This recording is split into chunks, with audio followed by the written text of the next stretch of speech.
আগে প্রধানমন্ত্রীর দপ্তরে টাকা না দিলে কাজ হতো না। বিপ্লব পরবর্তী সময়ে সেই পরিস্থিতি বদলেছে। এখন কোথাও টাকা দিতে হচ্ছে না বলে মন্তব্য করেছেন দুর্নীতি দমন কমিশন দুদক চেয়ারম্যান ডক্টর আব্দুল মোমেন। সকালে লালমনিরহাটে দুদকের গণশুনানি অনুষ্ঠানে একথা বলেন তিনি। বলেন, দুর্নীতির বড় কারণ আমলারা ঠিকাদার বান্ধব। এছাড়াও কর্মকর্তাদের মধ্যে রাজনৈতিক চাপে দুর্নীতির সুযোগ তৈরি হয়েছিল। নিজেরা কাজে স্বচ্ছ থাকলে আমলা শব্দে নেতিবাচক মানসিকতা পরিত্যাগ সহজ হবে। সবাই জাগ্রত হলে আদালতও সচেতন হবে। দীর্ঘসূত্রতা থাকবে না। বড় ও ধনী জেলাগুলোতে দুর্নীতি বেশি বলেও জানান দুদক চেয়ারম্যান।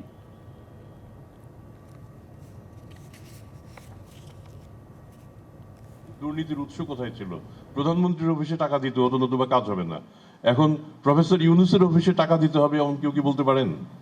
কিংবা দুদকের চেয়ারম্যানের অফিসে কিংবা দুদককে টাকা দিতে হবে এরকম কি আর কারো মাথায় আসে?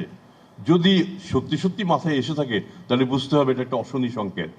আমরা বিশ্বাস করি এই অশনি সংকেত যেন আমাদের সামনে না আসে।